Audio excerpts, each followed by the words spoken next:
Fala, meu povo querido! Como é que estão vocês? Tudo legal? Que bacana poder fazer mais este vídeo. Já fazia algum tempo que eu não postava nada aqui no meu canal, que não é necessariamente um canal do YouTube, né, com propósitos de, digamos, de ser grande, né, igual aos outros canais que estão no YouTube. Claro que se o canal crescer, né, você apertar o sininho aí, né, se você nos seguir, se você der um like, eu vou agradecer muito. Mas, né, isso não é o mais importante. O importante é que você esteja aqui conosco compartilhando essas ideias. Inclusive, se você quiser deixar nos comentários aqui, né, algo sobre este assunto, né, avaliação diagnóstica nas aulas, né, o assunto hoje pedagógico, né, que você pode comentar inclusive. Eu espero que surta bastante discussões. É um assunto importante e bastante polêmico, né? Polêmico eu não diria, até porque existe quase que um consenso hoje, mas já foi sim polêmica a questão da avaliação diagnóstica.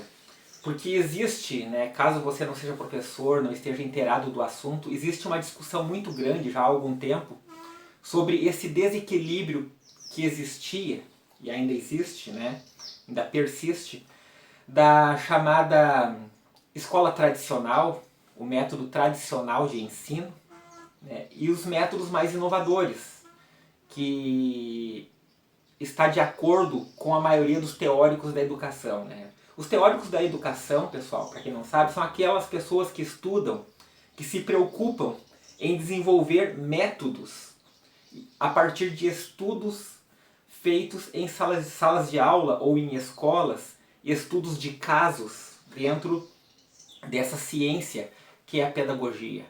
Né? Eu até costumava dizer, né, que a pedagogia é a ciência que estuda as onomatopeias, né? De preferência o blá blá blá, o mimimi e o nhenhenhê. Só brincadeira, né? Eu não sou pedagogo, né? Fica um abraço aí para nossas colegas, nossos colegas da pedagogia, né? Eu amo demais vocês, mas eu confesso que é uma encheção de saco em torno dessa ciência, né? A pedagogia, sem tamanho. Em especial agora que eu estou me preparando para um concurso público aí, tem que assistir algumas aulas pedagógicas e bota coisa chata, pessoal. Olha, estudar pedagogia é chato, tá? Eu realmente admiro muito a galera que consegue iniciar e terminar o curso de pedagogia. Porque é uma coisa muito fora do contexto real de sala de aula. Quem dá aula sabe muito bem, né, que essas teorias pedagógicas, elas raramente funcionam, tá? É muito bonito no papel. Me parece, tá? Me parece, não estou dizendo que é assim, mas me parece que quem se coloca no universo dos teóricos da pedagogia nunca entrou numa sala de aula para ver como é que é de fato, como funciona ali, né? Aquela situação que você entra na sala, fecha a porta e dá de cara com 40 pares de olhos te observando, esperando alguma coisa de você. É nesses casos que entra a avaliação diagnóstica. Tá? Nestes casos que entra a avaliação diagnóstica, muito importante. Tá? Por quê? A avaliação diagnóstica, eu não lembro agora se ela foi tratada por Luckenzie, né, ou qual foi o teórico da literatura que falou sobre isso, mas de fato é algo muito importante, né, porque até mesmo os mais falados, aí, os mais famosos, Paulo Freire, quem mais? Bom, tá? Eles certamente obtiveram sucesso nos seus métodos de ensino e nos seus trabalhos como educador, porque em algum momento eles pararam para pensar como criar um método de ensino, como partir do zero, né, e caminhar em direção ao conhecimento. E é exatamente isso. Imagine assim, quando você quer saber o que é de fato uma avaliação diagnóstica, tá? Pensa no seguinte: você entra no seu carro e liga o GPS. Existem duas formas do GPS tentar te ajudar. Uma delas é mandando ir para um determinado local em comum, né, que você conhece, e o GPS também está localizado naquele ponto, para que a partir daquele ponto ele te oriente e te direcione para onde você deseja ir. Né? Por exemplo, você está na sua casa e quer ir para uma cidade, São Paulo, por exemplo. Né? Bota ali no GPS, São Paulo. Tá? Ele não vai te dizer, ó, sai daí de onde você está e vai para a rua tal, dobra à esquerda, não vai te dar essas orientações. Por quê? Ele não sabe onde você está. Então ele manda você ir para o shopping center mais perto da sua casa, ou mesmo vai para a capital, Porto Alegre. Porque a partir da capital Porto Alegre eu vou te orientar para a cidade de São Paulo. E você tem que se deslocar de onde você está, ir para Porto Alegre e a partir de lá ligar o GPS, né, ou resetar o GPS para que ele te oriente como sair de Porto Alegre e ir para São Paulo. Porque ele não consegue descobrir onde você está e te guiar para São Paulo de onde você está. Você tem que ir para Porto Alegre, que é um ponto em comum entre você e o GPS, a partida do GPS. Por quê? O GPS, neste caso bizarro, teria já uma trajetória pronta, pré-estabelecida, que vai de Porto Alegre a São Paulo. Mas não tem uma trajetória pronta, pré-estabelecida, do local aleatório onde você está, né, onde você estivera, né, para São Paulo diretamente. Não tem. Tá? E esse é um caso, né, atípico, porque você sabe muito bem que o GPS não faz assim. O que o GPS faz? Ele primeiro faz uma busca, né, por triangulação, né, nas antenas ali, ou via satélite até mesmo, e vê onde você está, e a partir dali ele te orienta, estabelece um curso para você ir até onde você deseja. No exemplo que eu dei, São Paulo. Isso é tão simples, tão comum, que nós nem nos damos conta, tá, do processo que o GPS tem que fazer para descobrir onde você está. E é esse descobrir onde você está que nós chamamos de avaliação diagnóstica. Tá, pessoal? O GPS é um equipamento que funciona muito bem porque ele faz, sim, uma avaliação diagnóstica, né, descobrindo onde você está.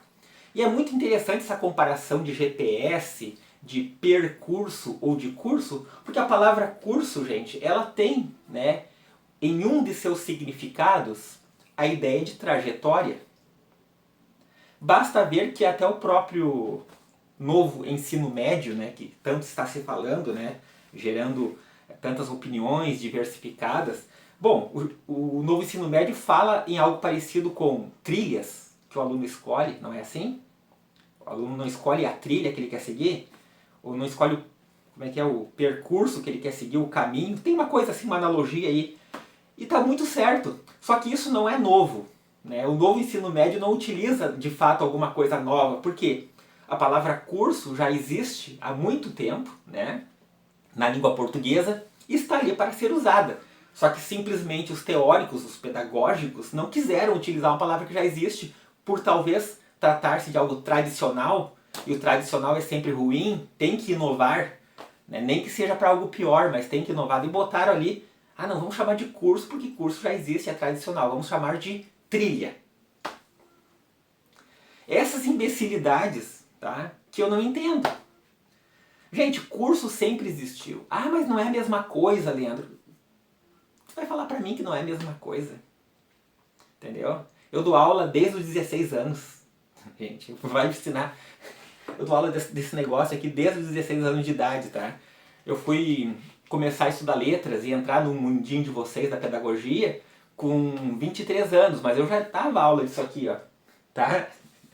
Tu vai dizer pra mim que não é a mesma coisa. Tá, queridos? Assim, ó, então, por favor, vamos falar sério, tá? O curso, gente, o que é curso? Vamos ver as definições de curso aqui, tá? Por favor. Avaliação, a palavra curso, deixa eu ver aqui onde é que está. Na pedagogia, né, o que significa a palavra curso? Na terminologia pedagógica, vamos dizer assim. Cada um dos programas de estudos específicos organizados segundo atividade ou profissão pretendida. Por exemplo, medicina. Existe um trajeto ali que ele vai seguir desde que entra até o final. Não se preocupe, eu vou chegar na avaliação diagnóstica, tá? Fica no vídeo aí que tu já vai ver. Segundo significado, ato ou efeito de correr. Bom, essa pra mim é nova aqui. Movimento contínuo, fluxo, corrente. Tá? Deslocamento espacial, percurso, distância. Tá? Sucessão temporal, sequência, segmento. Tempo de duração, desenvolvimento de algo. Circulação, uso, valga, ligação, encadeamento, desenvolvimento. Estão vendo? É isso. Tá? Só que tem um detalhe.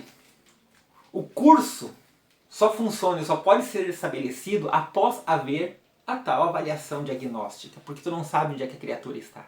Tu não sabe onde é que está o aluno naquele momento. Tá? E se eu chegar numa sala de aula com um planejamento pronto, daí eu vou usar uma palavra que os pedagógicos adoram, engessado, né? Engessado, tá?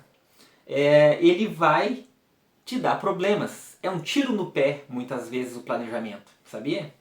É um tiro no pé do professor. Tu chegar com uma aula planejada, achando que na turma 323 tu vai conseguir dar a mesma aula que tu deu na 322, não vai. Tu não vai conseguir.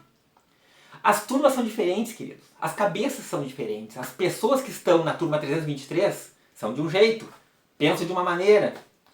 A 322 tem outra maneira. Então, nesses casos, acredite em mim, tá? É melhor tu chegar sem nada. Chegar sem nada. Do que tu chegar com planejamento, acredita, vou botar isso aqui a funcionar, custe o que custar. Tu vai ser aquele tipo de professor que manda o aluno sair da sala, que não vai dar certo, porque tu não vai conseguir te adaptar à situação que está pré-estabelecida ali. Eles sim estão pré-estabelecidos. Tu não pode estar pré-estabelecido. Por quê? Tu precisa ter uma orientação, um propósito de onde tu quer chegar, que é o curso. Tá? Tu tem um destino. Mas tu vai ter que localizar onde é que esses alunos estão, para poder, a partir dali, criar o teu curso, o teu planejamento. Já teve casos que eu cheguei na sala de aula com planejamento, eu olhei para aquilo, isso aqui não vai dar certo. Eu olhei para a carinha deles, né? Olhei, não vai dar certo.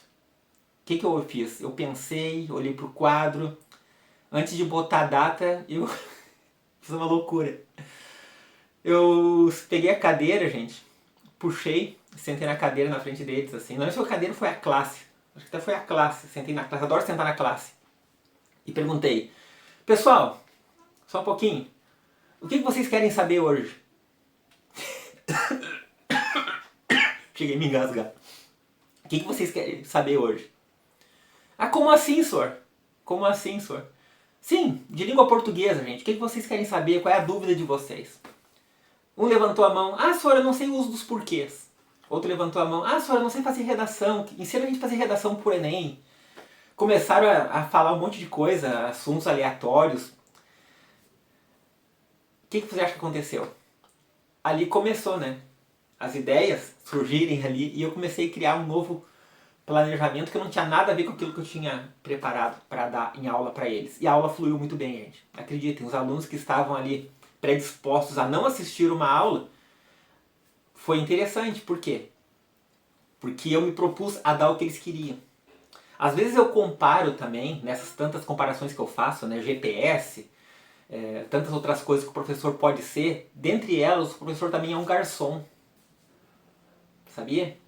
O professor é um garçom que ele serve, né? Ele está ali para servir o conhecimento. E às vezes você chega com uma pizza de alho e óleo e o teu cliente não quer. Ele vai esperar tu chegar com calabresa, né? Vai esperar tu chegar com uma portuguesa, com uma frango com catupiry, né? Porque ele não quer o brócolis, ele não quer ali o alho e óleo, ele quer outra coisa, ele vai esperar, né, até chegar aquele momento. E enquanto ele espera a pizza que ele quer chegar, né, enquanto não chega a pizza que ele quer, ele vai ficar fazendo outra coisa. Tá? E é essa outra coisa, gente, tá, que você tem que tomar cuidado. Porque às vezes ter um planejamento, tá, muito rígido, gente, vai dar problema. Tá, vai dar problema. Então, é melhor às vezes tu não ter planejamento. Sabe aquele professor que é tão criticado pelos pedagógicos, né? Aquele professor que chega na sala de aula sem planejamento. Gente, onde é que eu parei na aula anterior? Vamos continuar daqui. Às vezes, tá? Não sempre, é melhor ser assim. É melhor ser assim. Tá? E com relação à avaliação diagnóstica, para descobrir onde é que o aluno está, né? É importante você chegar e fazer ali uma redação, como eu sempre faço nos primeiros dias de aula, gente. E a partir desta redação, ver o que está faltando para os alunos, né? E ensinar a partir do que você encontrou naquela redação. No meu caso, para quem não sabe, eu sou professor de língua portuguesa, literatura. E na língua portuguesa, gente, tudo que tu pode estudar dentro da gramática, dentro do universo linguístico, dentro da estilística gramatical, até mesmo da ortoepia, né, que é o falar, tu descobre dentro do texto. O texto ele concretiza. Na minha pós-graduação, tá, eu fiz um artigo dizendo que o texto é tudo. Esse era o título. O texto é tudo. Porque tudo na língua portuguesa está concretizado dentro do texto. Nos mais diversos tipos, é claro. Texto narrativo, texto descritivo, explicativo, texto jornalístico, de opinião, o famoso texto dissertativo argumentativo que os alunos tanto temem, né? Gente, esse tipo de texto, tá? Professor de língua portuguesa, tu dá português na escola que tu trabalha, professor de português que nem eu, tu é meu colega, experimenta começar no primeiro dia de aula com uma redação, tá? Uma avaliação protocomparativa. Manda fazer uma redação e não explica nada. Não explica, não perde tempo dando aula de redação para depois pedir a redação. Pessoal, vamos fazer uma redação? Qual é o tema? Ah, esse tema aqui, bota um tema no quadro para valorizar, né? Eu não gosto muito de tema livre, porque tema livre, às vezes parece que o professor está desinteressado e o aluno não gosta disso, ele percebe essas coisas. Então, pensa num tema atual, né? Falar sobre polarização política, né? Bolsonaro versus Lula, não interessa, chat GPT, vai falar sobre falta de vagas prioritárias nos estacionamentos públicos, né? Então, dá o tema no quadro, quero esse tema aqui, vamos lá.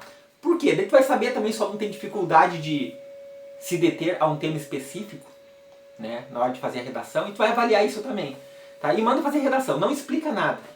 Tá? O aluno perguntou uma coisa, não, faz do teu jeito, beleza? Depois pega essas redações, avalia o que está faltando, o que tem de ruim ali, faz uma nota, né? E explica. Eu gosto de chamar individualmente no canto da minha classe ali, enquanto os alunos leem um livro, jogam xadrez, jogam dominó, outros estão estudando para outra prova de outra matéria, eu vou chamando eles individualmente e corrigindo a redação deles do meu lado ali. Tá? Vale a pena dedicar ali 3, 4 minutinhos para explicar para o aluno o que ele não sabe. Porque se só pegar e colocar nota na redação e devolver para ele e não mandar ele fazer de novo, ele nunca vai aprender aquilo que ele errou. Ele vai saber que ele errou, mas não vai saber corrigir o erro. Daí também não adianta, entendeu? Então vale a pena tu investir, não é perder, investir alguns minutinhos explicando para ele o que ele não sabe, porque essa é a função do professor, né? A partir do que ele não sabe, do que pegar e devolver uma redação com nota. Devolver com nota não ensina ninguém. O que ensina é tu pegar e explicar para ele, tá? É isso aí, gente. Dar aula é uma coisa, ensinar é outra. É isso que eu tenho notado. Muitas vezes a pedagogia, os pedagógicos, né, eles gostam muito de valorizar o método. Ao método. Né, o método Paulo Freire, ao método do Lucchesi, o método da não sei que, tá? Entendeu? Métodos, né? Gente, o método não é mais importante que a aula. Não é mais importante que o ensino, que a ciência e que o conhecimento. É isso que interessa. Não importa se é método tradicional ou não é tradicional, tem que dar resultado. Tem que fazer funcionar. Talvez eu pense dessa maneira, tá? E desculpa aí o pessoal da pedagogia, talvez eu pense dessa maneira porque eu já trabalhei em fábrica de sapato, onde eu tinha que produzir. Já trabalhei em fábrica de pão, tá? Onde eu tive que produzir. 8 anos eu trabalhei com pão, fazendo pão, e tinha que produzir, tinha que dar resultado. Não adiantava ter teoria. Se eu chegasse pro meu chefe e dissesse para ele, olha aqui, ó, tem uma teoria de como o pão pode ser melhor, vamos esquecer o método tradicional. Ele ia apontar a porta para mim e dizer, olha, não te queremos mais, vai embora. Queremos que tu produza. E o professor, gente, tem que produzir, pessoal. Desculpa. Desculpa, tem que ensinar a criatura. Tá? Então, em vez de ficar questionando e taxando de tradicional aquilo que não é tradicional, porque o Brasil não tem tradição de ensino. Não existe uma tradição no ensino. Se existisse tradição, nós estaríamos bem. Então, quando fala critica o método tradicional, saibas, não existe método tradicional. E se existisse, não seria ruim, porque a palavra tradicional vem de tradição. Tu conhece alguma tradição que seja ruim? Tá? Não associa, não coloca conotação ruim em palavras que não são ruins. Tu fala do método tradicional, o método tradicional de ensino. Não. O método tradicional, se existisse, não seria ruim. Porque tradição nunca é ruim. A tradição é algo enraizado, bom. Tá? O que é um país sem tradição? É ruim? Então por que tu chama de tradicional o método ruim? Existem dois métodos. O que funciona e o que não funciona. Tá? E ficar criando teorias para valorizar o teu doutorado não vai adiantar de nada. Tá? Então é assim, às vezes me parece que os pedagógicos querem criar teorias para poder ter um diploma de doutorado. Já existem tantas coisas criadas, né? Eu tenho que inventar uma tese. Qual vai ser ela? Eu vou criticar o método tradicional de ensino porque aquilo ali está errado. Não, tá? Inventa uma coisa que funciona, já que tu quer inventar, né?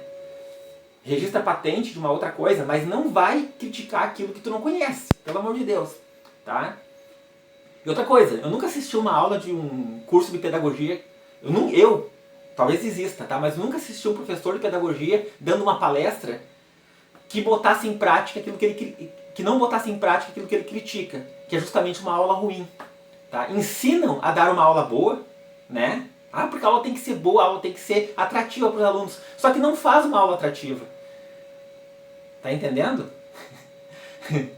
Dá uma aula chata ensinando a dar aula, dizendo que a aula tem que ser boa. Tem cabimento um troço desse? Algo contraditório, é uma hipocrisia.